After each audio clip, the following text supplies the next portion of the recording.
In this video, we'll learn how to restore some detail to the man in the hat in our old photo. As I mentioned in previous videos, the man in the hat is one of the most washed out portions of this old photograph. So even going back to the original photo, you can see again the upper portion of the man in the hat is extremely washed out.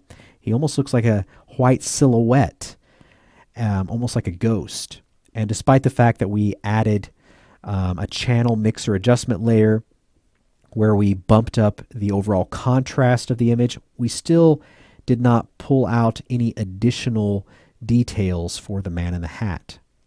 And so before we move further by making any additional global adjustments to the overall image, I want to pull out some more detail as much as possible for the man in the hat and have it really match up as closely to the current state of the tonal values that we have for the image.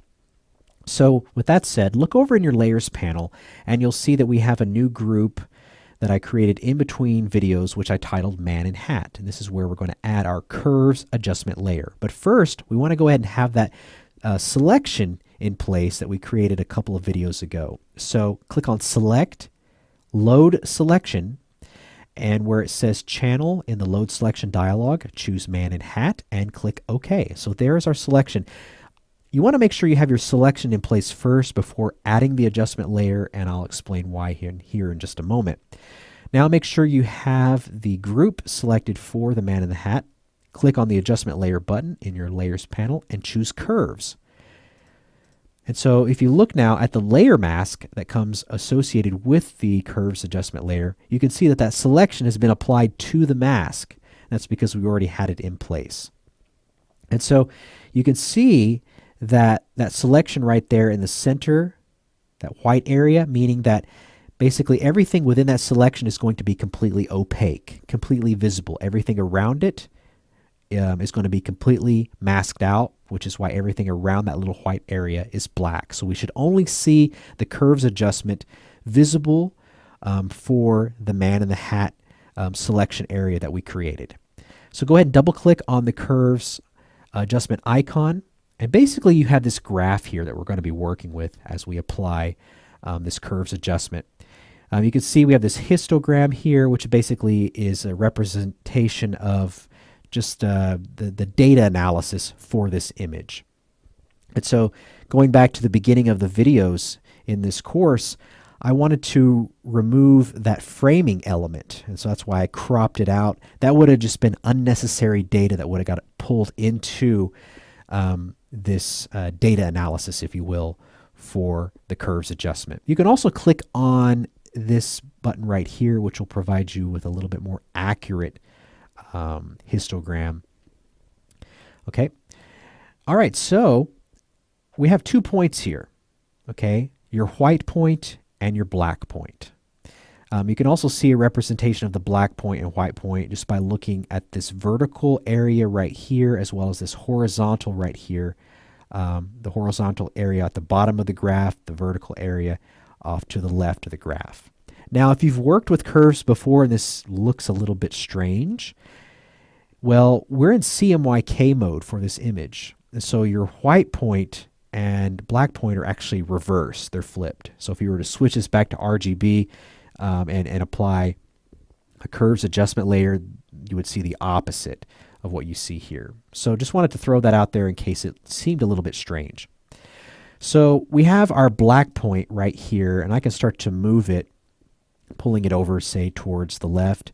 Notice when I grab this point, look at the bottom of the graph. See that little marker right there, that dark marker? That just further illustrates that you're basically moving the black point. So as I bring it towards the left, closer to this white point right here, we're basically really kind of constraining the just the amount of space really between these 2 points. You can see what that curve looks like, and you can really see the dramatic change in the contrast that we have here for the man in the hat. So you can do the same thing here, just kind of moving the white point around. You don't just have to bring it, move it horizontally. You can take both these points and move them around. I would honestly just take a little bit of time, maybe even pause the video, and just move both these points around and just see what changes visually when you begin to change just the angle of this curve by moving these 2 points. So by bringing this black point just completely horizontal, you can see what that looks like. Maybe bringing it down closer to the white point, you can see how it becomes a little bit brighter. Okay. And so now we can introduce additional points to this curve to really start to modify the curve and ultimately what the tones look like here. So I could just click right here. I'm introducing a new point, and if I pull that point just upward, you can see how we're kind of increasing the contrast here. Some areas are getting a little bit darker. If I pull this white point down, everything's just getting a lot brighter. If you want to delete a point, just grab it, pull it to the edge, and it's gone. Now, what's really going to help us out here and start to really refine just the tones here for this portion of the image is this little option right here. Click on that to enable it. Hover over your canvas, and let's hover over, say, his collar right here, one of the brightest parts of the image. Notice as I hover right over that, look at the graph. See how there's that little circle right there? That's an indicator as to what this tone, where it's represented on that graph. Alternatively, if I hover, say, over this area right here on the back of the back part of this bar stool, look at the upper right of the graph. It's closer to that dark point. So you can start to kind of move around the graph here at different parts of the image right here, kind of a mid-tone value. And you can see where that's represented on the graph. So what I could do is I could click on this part of the collar. It drops a point, and I can maybe pull that up just a little bit. And what's cool is you can come over here and take this point that we've introduced and continue to slide it up and down the curve here to further refine it, whether you've introduced the point using the eyedropper or just clicking on the curve itself. You can move those points around. So, we've started to kind of adjust the overall brightness of his shirt, and I could look at, say, something like the hair right here might be a little bit dark. I could start to pull that down, okay? And actually, before I do that, I'm going to remove that. And let's just say we click right here at this mid-tone area where the eyebrow is, and I bring that up, okay? May want to darken kind of those tones right there. As you bring that up, you want to avoid any kind of clipping like you have right here, where basically the curve cuts off before it goes to that black point right there. If that happens, try to introduce just another point. Try to kind of avoid something like that. I'm going to delete that point. Come back, and you can see, having done that to the eyebrow, we'll come back to the hair, and that's way too dark now. So I'm going to click there and pull that down. Just clicking and pulling down, and you can see how we're starting to have that hair not be so bright.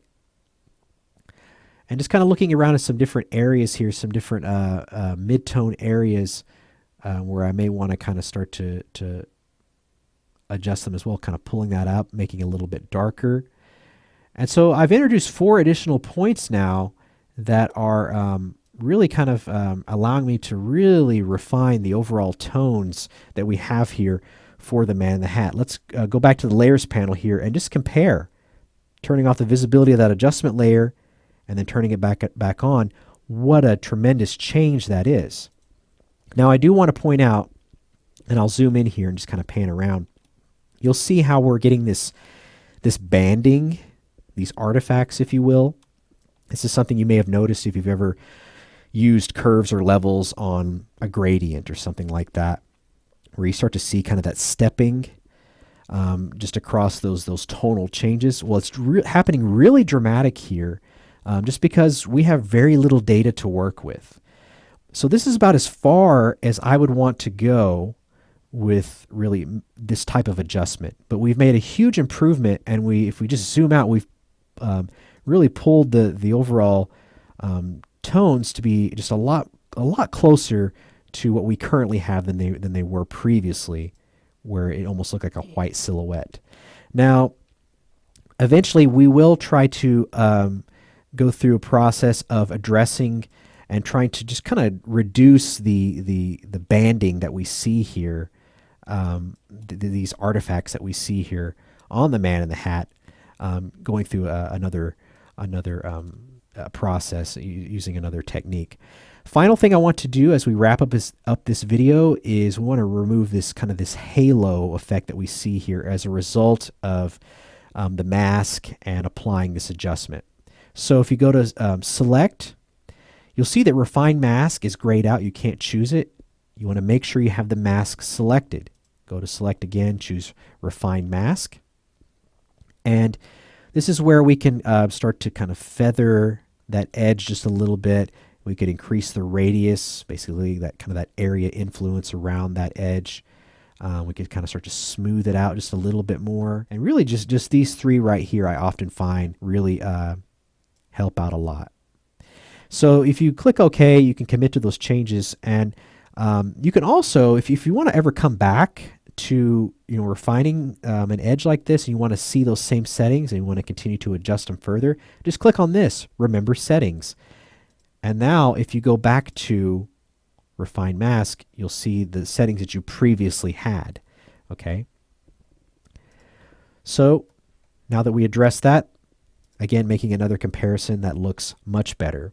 So in the next video, we're going to shift gears and start looking at really applying some overall edits, some overall adjustments using curves to the entire image. And then we'll eventually return to the man in the hat to address those artifact issues that we just showed. So stay tuned for the following videos.